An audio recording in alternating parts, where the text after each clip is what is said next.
Disclaimer: the F word is replaced by duck, so don't get confused with the duck. Introduction. The Subtle Art of Not Giving a Duck, by Mark Manson, is a groundbreaking self-help book that takes a different approach to personal development. Unlike traditional self-help books that focus on positive thinking and the pursuit of happiness, Manson advocates for embracing life's struggles and accepting that pain and failure are part of the human experience. He encourages readers to identify what truly matters to them and to care less about trivial matters, thereby leading a more meaningful and fulfilling life. Through candid language, humor, and personal anecdotes, Manson delivers practical advice on how to navigate life's challenges with authenticity and resilience. Chapter 1: Don't Try.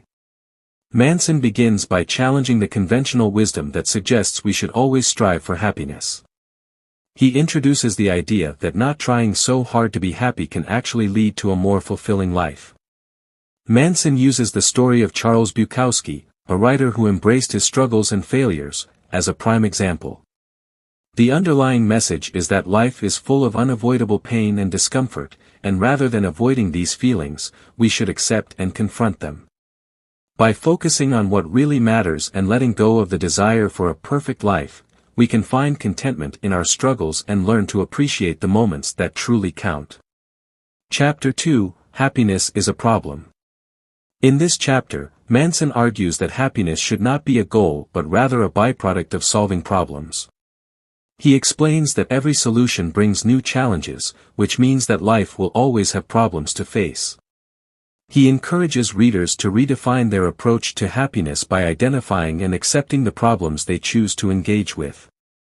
For instance, he cites personal anecdotes and the importance of recognizing that life struggles, whether in relationships or career pursuits, are not hindrances but essential parts of growth.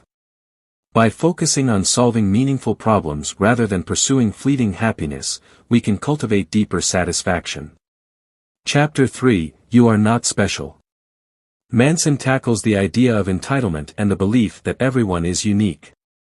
He points out that this mindset can create unrealistic expectations and lead to feelings of inadequacy when we don't achieve what we think we deserve. He stresses that recognizing our ordinariness can foster resilience and humility. The chapter highlights that everyone faces failure and disappointment, and by accepting that we are not special, we can better navigate our challenges. Manson shares anecdotes from his own life and the lives of others to illustrate how letting go of entitlement leads to greater personal growth and fulfillment. Chapter 4: The Value of Suffering. Here, Manson emphasizes that suffering is an integral part of life and can lead to personal development. He argues that the meaning we find in our suffering is what shapes our character and decisions. He shares stories of individuals who have faced significant hardships and how these experiences contributed to their growth. Manson encourages readers to reflect on what they are willing to suffer for, which helps them identify their core values and priorities. By understanding that suffering can provide purpose and direction, we can make more informed choices that align with our true desires. Chapter 5: You Are Always Choosing. This chapter focuses on the power of choice and personal responsibility. Manson explains that while we cannot control our circumstances, we can control how we respond to them. He highlights the importance of recognizing our values and how they influence our decisions. The key message is that we always have a choice, even in difficult situations. Manson uses examples from his life to illustrate how taking responsibility for our choices leads to empowerment and authenticity. By understanding that our responses shape our lives, we can make decisions that reflect our true selves and values. Chapter 6: The Responsibility Fallacy. Manson clarifies the concept of responsibility, arguing that while we are responsible for our reactions, we are not responsible for everything that happens to us. This chapter highlights the distinction between responsibility and blame. Manson explains that taking on excessive guilt for circumstances beyond our control can lead to feelings of helplessness and anxiety. Instead, he encourages readers to focus on what they can control, their actions and responses. By understanding this fallacy, individuals can free themselves from unnecessary guilt and prioritize making healthier choices that reflect their values. Chapter 7: Failure is the way forward. In this chapter, Manson emphasizes that failure is an inevitable and essential part of the growth process. He argues that the fear of failure often prevents people from pursuing their passions and taking risks.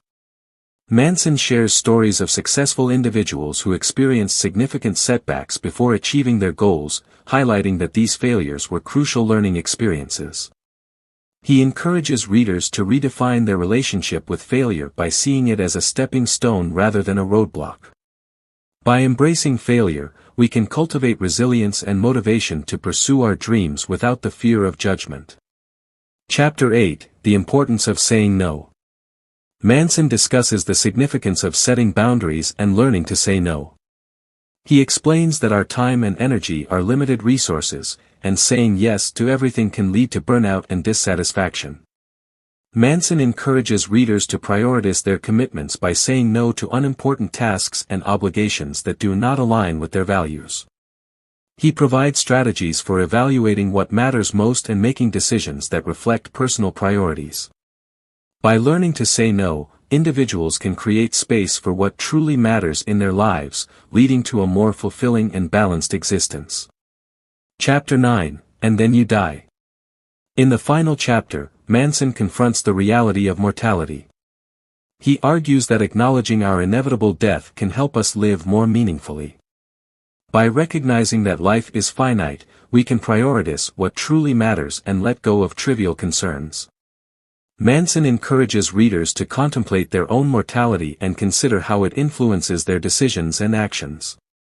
He emphasizes that understanding the brevity of life motivates us to take action and make choices aligned with our values. The chapter ends with a powerful reminder to embrace life's imperfections and focus on what genuinely matters, reinforcing the book's central theme. Conclusion. Mark Manson's The Subtle Art of Not Giving a Duck challenges conventional self-help wisdom by emphasizing the importance of accepting life's struggles and failures.